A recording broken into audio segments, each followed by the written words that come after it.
was the most understanding wife in Beijing's elite circle. When Victor got a young model pregnant, I stepped in to smooth things over. When Victor was caught entering a hotel with a top celebrity, I bribed the media and wiped every photo and video. Everyone in the circle said Victor had a perfect wife. Their laughter was laced with mockery. But I didn't care. After handling the last scandal, I disappeared from the scene. Later, Victor called me across the ocean. Chapter 1. Victor's new flame was Alice, a rookie actress. Her debut film's biggest investor was none other than Victor. Among all the women fluttering around him, Alice was the youngest and the boldest. She sent me one explicit photo after another, filling my inbox with taunts. Mrs. Victor, people say you're so generous. Could you check if these photo angles look good?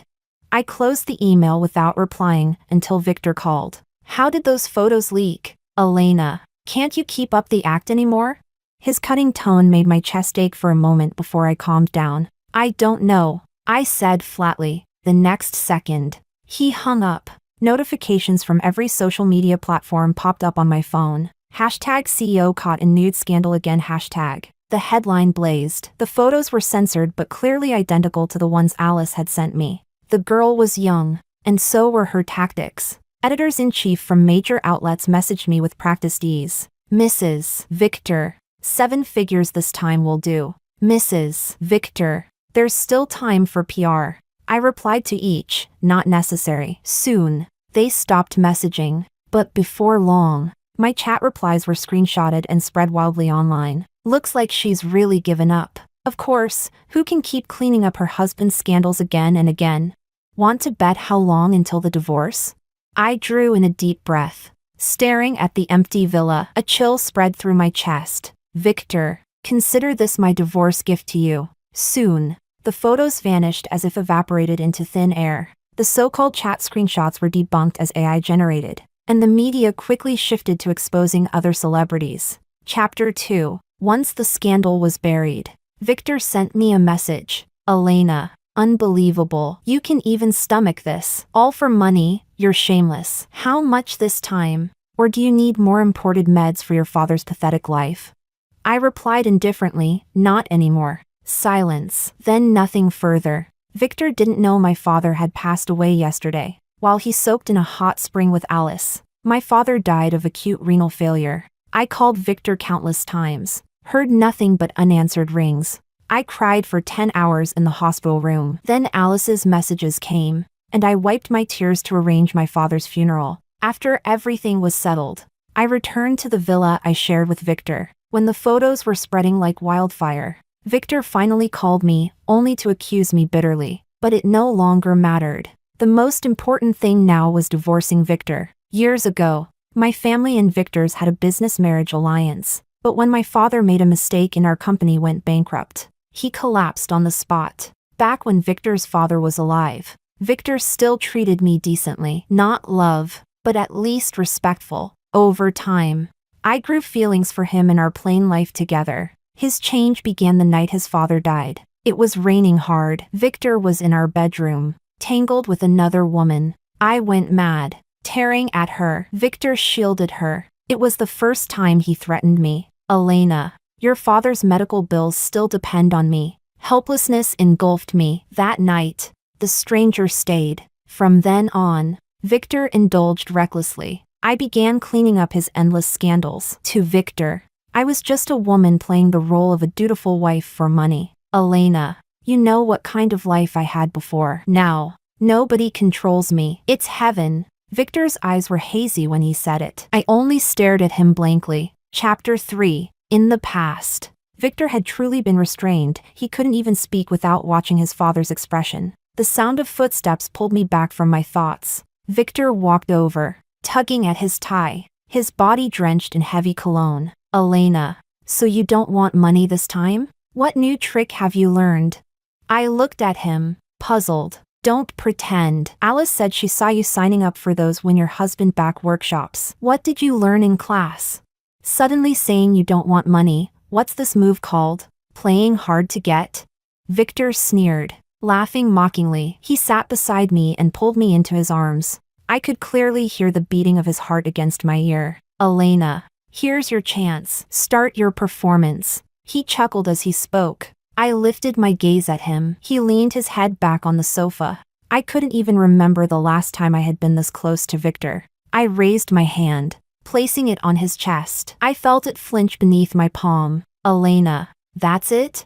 As soon as the words fell, Victor shoved me away forcefully, looking at me as if I were trash. Victor, let's get a divorce. I spoke calmly. Victor, who had just stood up, froze for a moment. This was the second time I'd asked him for a divorce. The first was the night I caught him cheating. My father had left me a considerable inheritance, known to no one else. But Victor had refused divorce back then. He said he wouldn't let me take half of his wealth. He also didn't believe I would have the courage to leave him. Sure, when? Victor smirked, untying his tie and throwing it in my face. I was surprised, never thought he'd agree so easily. But then he suddenly gripped my chin. Those handsome eyes of his scrutinized my face. After a long silence, he spoke with mocking lightness. Elena, you're a terrible student. Better find another workshop. Chapter 4. After saying those words, Victor returned to the bedroom. I was left alone in the living room. The tightly shut door cut me off from him. Thinking back to the days when we treated each other with distant courtesy, it felt like yesterday. Victor had changed too quickly. Suddenly, the housekeeper led in a few men. I knew them all. They were Victor's close brothers-in-arms. Unlike before, they didn't greet me respectfully. They only cast me a brief glance. Victor soon came out of the master bedroom, now dressed in loungewear. The men filed into the study. The last one turned back, his eyes full of sympathy as he looked at me. The study door was left slightly ajar. Muffled voices drifted out. Not many people propose in this place. Security's tight. Use roses. Girls all like custom diamond rings, right? Victor, if you do this, your wife, I can't give Alice a title, but I can give her the sense of ceremony. Don't spread this around. Victor's voice cut the man off. So, he was planning to propose to Alice. I stepped away from the doorway. Victor hadn't noticed the suitcase I had already packed. When I heard the sound of him seeing his guests out, I left the master bedroom. From the upstairs landing, I saw Victor happily humming a tune. Soon after dusk, he changed into a bespoke suit and left the house. I didn't follow. I was busy contacting an immigration agent. For years, I had been using my own money to clean up Victor's filth. He assumed I'd been using the supplementary card he gave me, believing he controlled my finances. But as I looked at the comfortable balance in my bank account, I felt a little steadier. Once I finalized a new house, the agent sent me the contract. Before I had a chance to read it, a message came from Alice. It was a 10-minute video. Victor's confession to her alone lasted 6 minutes, his eyes full of tenderness as he looked at her. I had to admit, of all these years, Alice was the one he had cherished the most. Chapter 5. Do you like it, Mrs. Victor? I heard your wedding was held at a 5-star hotel but without a proposal. It was rushed and perfunctory. Victor never gave you something this full of ceremony, did he? Victor's brothers all said I'm the only girl he's ever taken so seriously. Alice's voice note brimmed with pride, as if her words could drive me insane. Unfortunately for her, my heart was calm. For Victor, I only had a shred of love left. Congratulations. I sent back only 2 words. She went silent. The summer wind rustled the leaves outside. I removed my wedding ring and placed it on the vanity. That night, I dreamed of my father. When I woke, my pillow was wet with tears. 110 missed calls glared at me from my phone. Before I could check them, Victor called again. The moment I answered, his voice thundered with rage. Elena, I really underestimated you. All these years you've acted harmless, the perfect virtuous wife. But behind my back you're more venomous than anyone. What? I asked instinctively, but he hung up. A second later, he sent me a screenshot. The proposal video had already climbed to the top of trending topics on every major platform. Media editors had long sent me their price tags. While I slept, the company's stock had plummeted because of the video. Speculation had already begun on how much Victor would have to split in a divorce. I stared at the flood of messages, drained to the core. Just then, the bedroom door slammed open. Victor stormed in, his eyes bloodshot. Seizing my collar, His gaze burned with fury. If looks could kill, I'd have died 1,000 times over. Chapter 6. Elena, what are you trying to do? This is how you compete for favor. Destroying me, the man who keeps you, even if it means I go bankrupt? I looked at the man I had lived with for 8 years. He didn't understand me at all. Victor yanked his hand free and hurled me onto the bed. This time, I want you to be as obedient as before. His words dripped with threat. He tossed my father's usual imported medicine onto the bed. His meaning was clear: if I didn't behave, I would lose my father. Too late, Victor. My father is already gone, and I am leaving too. Victor, it wasn't me who did this. If you don't believe me, investigate. Finding the truth would be easy for you. I sat up straight, meeting his eyes. Victor sneered, as if he'd just heard a joke. Elena, Alice told me the video was only sent to you. She's young, reckless. But you're different. You know better than anyone how to manipulate public opinion, don't you? Weren't those trending headlines always in the palm of your hand? His eyes were full of contempt. Every word from Alice, he believed without doubt. I knew that no matter how I explained, he would never believe me. Victor, I know you won't trust me, so let's divorce. The room fell into a terrifying silence. I sat motionless on the bed. Victor stared at me for a long time. Only when birds chirped outside did he finally speak. Fine, I'll have Secretary Lou draft the divorce agreement right now. An hour later, the agreement was ready. Victor signed it quickly and turned to leave. The secretary, looking worried, stepped forward to say something, but Victor cut him off. She won't sign it. Without me, she's nothing. Chapter 7. As Victor strode away, I picked up the pen and signed my name without hesitation. The secretary stood there in shock. I smiled softly. Thank you. He nodded stiffly, slipped the divorce agreement into a folder, bowed, and left. Once I received the contract for the new house from the agent, I began sending my luggage ahead. Victor's proposal news still filled my phone, but I no longer bothered to look.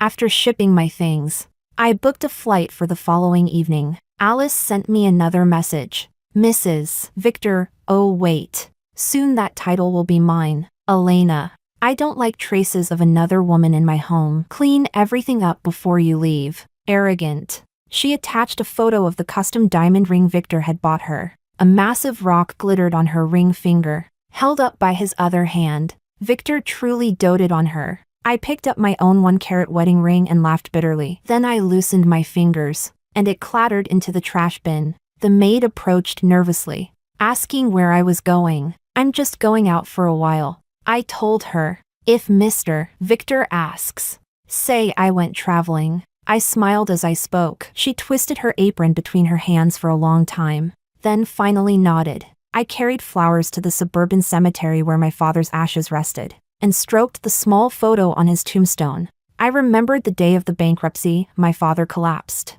and Victor simply stood there while I struggled to hold him up. He didn't even call an ambulance. Later, the doctor said the chances of waking were slim, and the medicine needed daily was extremely expensive. Victor held my trembling shoulders. Elena, don't worry, you still have me. His voice was so gentle then. For that moment, I forgave his countless failings. Chapter 8. But people can't live forever in a single fleeting moment. After carefully placing the bouquet in front of the tombstone, I stood up and left. It was already midnight by the time I returned to the villa. The buzz around Victor's proposal had died down. New scandals had taken over the trending list. I had to admit, the speed of the internet was frightening. Most likely Victor himself had handled it this time. I packed some personal belongings and took a shower. When I lay down, a new notification popped up on my phone. Alice's clarification video. She sat before the camera in a plain white t-shirt. Her face was pale, her swollen red eyes under the dim light suggesting she had just been crying. Hello everyone.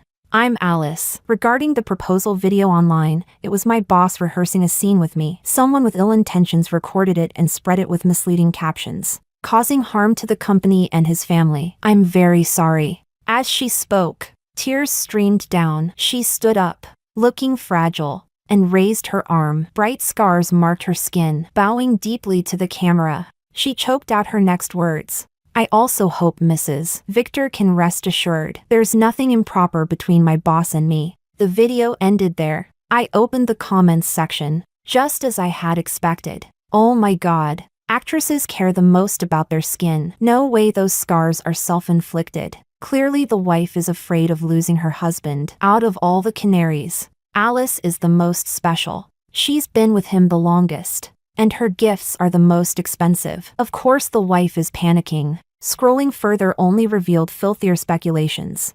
I closed the video and shut off my phone, preparing to sleep. That's when Victor came back. Before entering, he called my name. When he pushed the door open, the veins in his arm bulged with fury. Chapter 9. Elena, are you really set on opposing me? Don't you care about your father's life?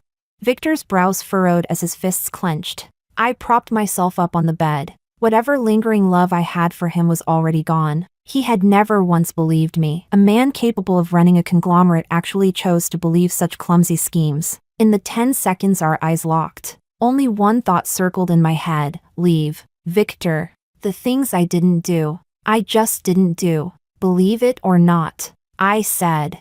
Then turned my back on him, lying down. The only sound left was Victor's angry breathing. A few minutes later, silence. Elena, don't waste your time struggling. With that, he slammed the door hard, footsteps stomping away until they faded. Only then did I close my eyes. The next morning, I personally threw away everything connected to me. Aside from the maid, no one would know I had ever lived in that villa. By afternoon, after hours of busy preparation, I headed for the airport. Before I left, the maid once again asked where I was going. I lifted my head toward the blazing sun, then told her, I'm going on a trip. She nodded, smiling gently. Miss, have fun. I returned her smile and got into the car. The airport was quiet. Check-in was quick. In the noisy crowd, I occasionally caught people gossiping about Alice and Victor. Thankfully, with my mask on, no one recognized me. Do you think Alice will eventually marry Victor? Who knows? His wife used to be from a rich family too. They went bankrupt. But she still has tricks. TSK. If it were me, I'd divorce and take the money. Let Alice have him. Bet the wife got too used to being kept. She probably can't survive without Victor. Listening to the two girls beside me chatter on, I couldn't help but laugh under my breath. They both turned their heads toward me, eyes full of confusion. Chapter 10. I cleared my throat and said firmly to the two girls, the wife will definitely divorce him. They exchanged glances, surprised at how certain I sounded. You know some inside news? One of them asked. I shook my head. Just a guess. They both let out a sigh of relief, smiling as they said my guess was wrong. Then they went back to discussing how many things Victor had given Alice. I listened with boredom and turned my head to watch the sunset. The moment right before the sun dips below the horizon is always the most beautiful. When the plane took off, by coincidence, the two girls sat just in front of me. Their topic had shifted to which famous attractions to visit after landing. I pulled up the blanket and drifted into sleep. Vaguely, I heard Victor's name again. I guess the two girls were back to gossiping about my family affairs. But when they eventually heard about Victor and me divorcing, they'd remember this airport stranger who had declared it with certainty. Meanwhile, in the empty villa, only the maid was cleaning. Victor, after a long day of meetings with the PR department over the public scandal, tugged irritably at his tie. Deep down, he swore he'd make Elena apologize properly, as long as she sincerely said I'm sorry. Victor could forgive her and even cut ties with Alice. He slumped onto the sofa, noticing Elena wasn't there. Normally, she loved to sit on the sofa and wait for him to come home. Today was strange. It even felt like Elena's scent was gone. Victor called the maid, who said Elena had gone on a trip, but hadn't mentioned where. Standing before him with her head lowered, the maid only made Victor more restless. He pulled out his phone,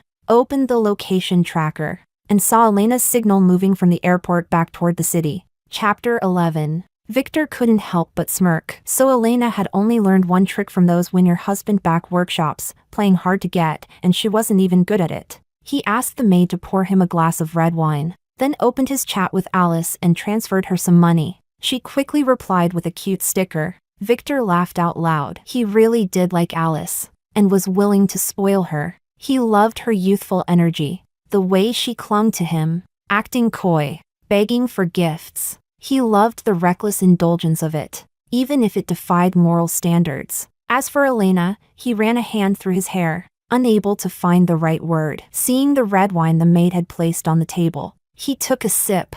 Then he opened the tracking app again. It was 9 p.m. Elena's location showed she was already at the gates of the villa community. Victor smoothed his hair. When Elena walked through the door, he planned to scold her first. How dare she still have the mood to travel at a time like this? He liked Elena, precisely because her family had gone bankrupt and her father was hospitalized. Apart from him, Elena had no one else to rely on. A woman who could clean up his messes with other women yet still depend on him. He was satisfied with that. But he couldn't let Elena know his real thoughts. So Victor was always cruel to her. Watching the locator on his phone inch closer, Victor curled his lips into a smile until the two icons overlapped. A few minutes later, the maid handed him a cardboard box. "Sir, this is Madam's package. The courier said you must open it yourself." She lowered her head and left after speaking. Victor held the box, unease spreading inside him. He tore open the tape. Inside lay Elena's phone, silent and still. The unease consumed him completely. He picked it up. There was no lock screen. The wallpaper was their wedding photo, taken in Paris. Chapter 12. Suddenly, he remembered it was his wedding anniversary with Elena today. But recently Alice had clung to him so tightly. Every time Victor saw the pleading look in her eyes, he sighed. "All right, I'll stay with you a little longer." Victor's gaze fell on Elena's phone. He suddenly wondered, while he was out indulging with Alice, what had Elena been doing? He slid the screen upward, and the phone unlocked easily. The home screen wallpaper was a photo of Elena, taken in Sonia. He had been the one to take it. That day, the sun was blazing. Elena had insisted he take a picture of her. Victor had only snapped a few half-hearted shots before going back inside. He never expected Elena would use one of those poorly framed photos as her wallpaper. She must have really loved him. Victor tapped on WeChat and froze. The chat window with Alice was pinned at the very top, alongside his own. "Elena, today Victor brought me to Paris. He said this was where you two took your wedding photos. But honestly, I don't think it's anything special. Elena, we're in New York. Did he tell you he was on a business trip? He's actually here traveling with me. This diamond ring isn't my style at all. Victor said it's bigger than yours, so I accepted it reluctantly. Elena, today Victor said he doesn't love you. He said you're no different from one of his employees. Elena, Victor only believes whatever I tell him." Victor read through the entire chat history. His whole body felt as if it had been plunged into an ice cellar. The Alice who appeared harmless in front of him had been taunting Elena all along. He opened the email inbox next. None of Alice's emails had been deleted. The videos and photos the media had gotten their hands on had all been leaked by Alice herself, just to frame Elena. Such a crude scheme, and Victor hadn't seen through it. He had only assumed it was Elena's desperate tactic to hold on to him. Chapter 13. After reading everything, Victor collapsed weakly onto the sofa. He summoned the maid again, asking about Elena's whereabouts. The answer was the same as before. Panic consumed him. He dialed Elena's number. The ringtone echoed in the living room. Her phone was right there, in his hand. Victor's eyes reddened. He paced the room, realizing he had no other way to reach her besides this phone. At that moment, his secretary arrived, laying a folder on the table. Inside was the divorce agreement. Elena's signature was crisp and decisive. Behind him stood another man. He introduced himself as Elena's lawyer, entrusted to handle the divorce procedures. Victor, eyes bloodshot, gripped the lawyer's shoulder and rasped, "Where is Elena? Where did she go?"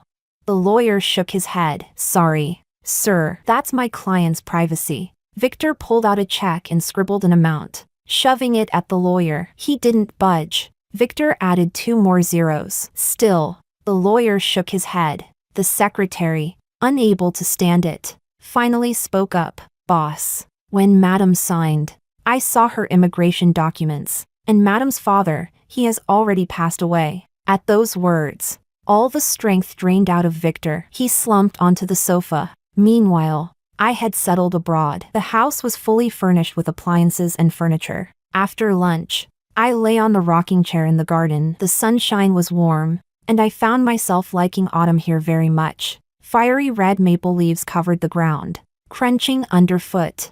Oddly soothing. I couldn't remember the last time I had felt so at ease. With my new phone number, I got back in touch with my good friend Clara. She lived in the next district over, and she had been a great help in making my immigration go smoothly. Chapter 14. Clara came by at dinner time. I had cooked a Chinese meal, and the two of us lounged on the sofa with wine in hand. The movie was an old, melodramatic love story. Out of nowhere, Clara asked me, "Elena, have you really let go?" I lifted my eyes to her and laughed. I honestly don't know when I let go. Maybe it was when Alice first reached out to me. Maybe when he proposed to her. But to tell the truth, leaving him, I don't feel even a trace of regret. The day Alice sent me that video, I wasn't angry at all. I actually felt relieved. At last, I had an excuse to leave him.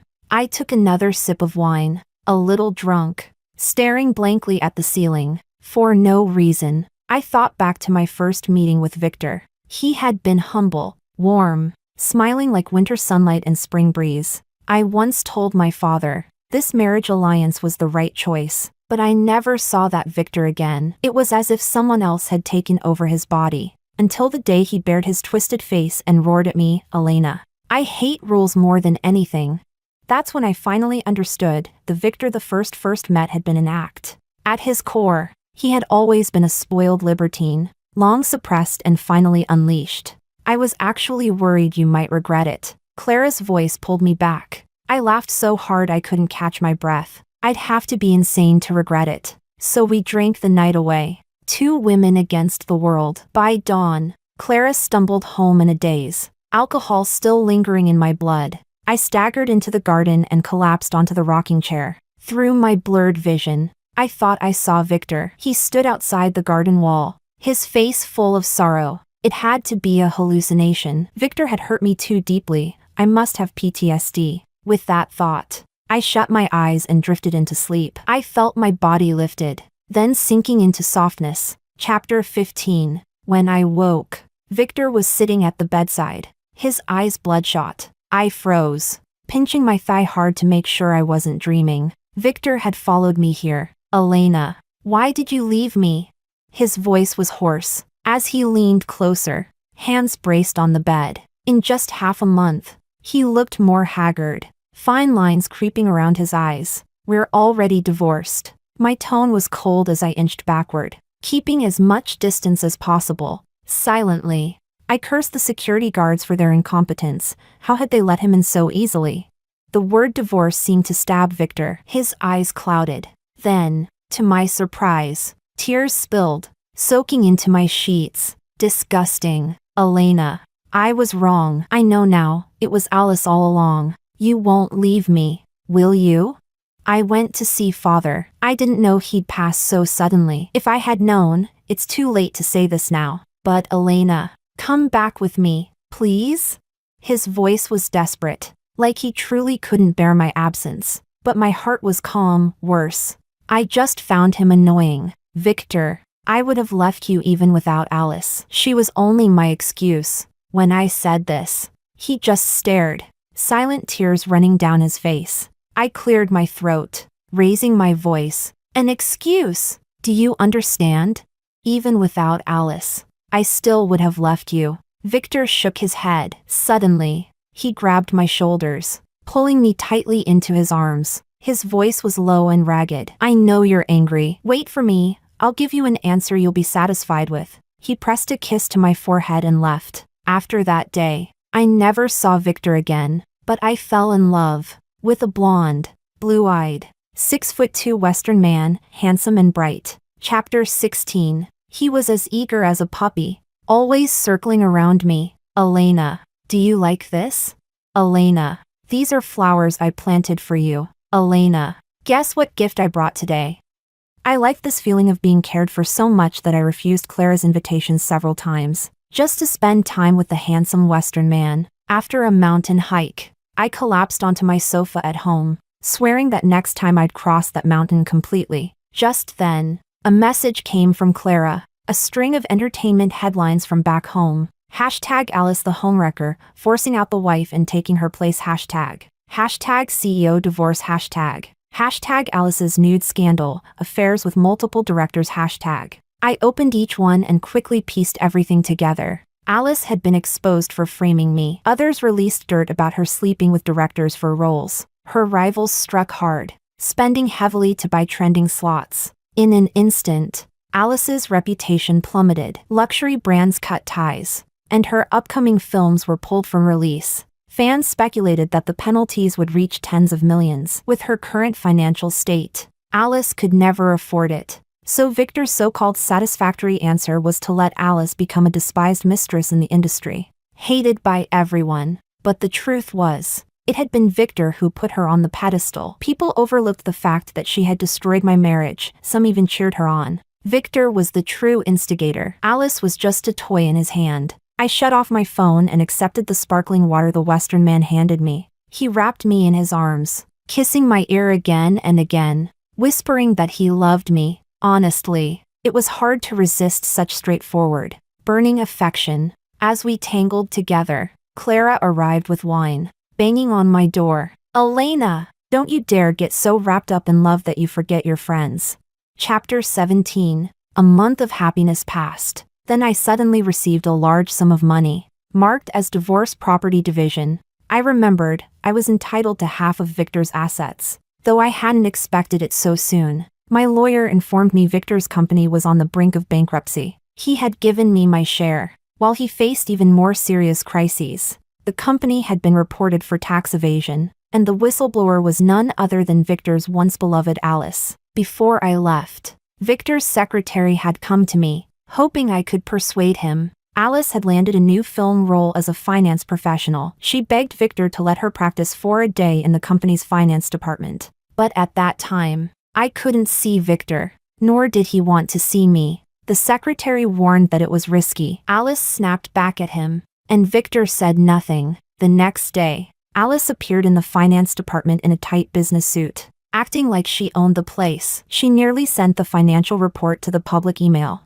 After a chaotic day, several shareholders voiced their discontent. Victor suppressed it. Alice could read financial reports. Not only did she look at them, but she also opened the CFO's computer and read through everything for 2 hours. For such negligence to happen in a conglomerate was absurd. To keep the shareholders from finding out, Victor ordered the surveillance footage deleted. He still indulged Alice, unaware that his favoritism had planted a landmine. I opened the finance news feed. Sure enough, the group's bankruptcy announcement was trending at number 1. Divorce settlement payouts, plus tax issues, the company was crumbling. Just then, a call came from an unknown number. On the line was a familiar voice. Elena, are you satisfied with this outcome? Alice won't provoke you again. Elena, have you forgiven me? I didn't reply. Instead, I hung up, switched off my phone, and rushed into the dining room to drink recklessly with Clara. Chapter 18. As deep winter set in, I was shoveling snow in the yard when Victor arrived. He stood at the gate in a worn, pilled coat. I opened the door and let him in. The house's heating quickly melted the snow from his shoulders. Victor looked around the house before settling onto the sofa. He sipped a cup of hot water, trying to steady himself. Elena, he stumbled over his words, unable to continue. But I already knew, this Victor was no longer the respected CEO everyone once admired. The massive business empire his father had left him, Victor had failed to protect. Because of Alice, Victor lost his father's life's work. On the day the corporation collapsed, Victor called me countless times. I never answered. I had no intention of bearing his negativity. After that, he never called again. Watching the news reports, penalties, fines, one after another, I quickly guessed what his fate would be. My lawyer later told me Victor had sold everything he could in China. After paying off damages and fines, there was almost nothing left. Only one villa remained, the very one I had once lived in. But too late. Affection is cheaper than dirt. Alice's ending was just as tragic. She too was imprisoned for tax evasion. That news dominated the headlines for at least a week. Her gaunt face and hollow eyes plastered across every front page. Few could connect her to the glamorous rising star she had once been. Elena, Do we still have a chance? Victor's voice was hoarse. His bony hands clutched the cup, steam rising and vanishing in the air. Victor, what makes you think you deserve me now? I sat opposite him on the sofa, scrutinizing the man I had once loved to death. His hair was a messy bird's nest. Wrinkles covered his face, stubble creeping everywhere. Victor, do you remember the first time we met? Back then, you dazzled me, but you changed so quickly. You said you hated rules. After your father died, you indulged yourself recklessly. You thought I'd depend on you because of my father's medical bills. But you were wrong. Even the money used to silence your scandals came from my father's inheritance. Victor, you truly don't deserve me. When I finished, the bitterness stuck in my chest for years finally released. Victor sat there, staring blankly, his eyes filled with shock, disappointment, regret. But to me, none of it mattered anymore. He drained the cup, then slowly stood to say goodbye. His last words before leaving were, "I'm sorry." I closed the door, watching as he left through the gate, crossing the yard, until his figure disappeared from sight. Half a month later, I read the news of Victor's suicide. Clara was stunned and asked me why. I couldn't say why. I only clung to the Western man at my side and sipped my red wine. Whatever the reason, he deserved it.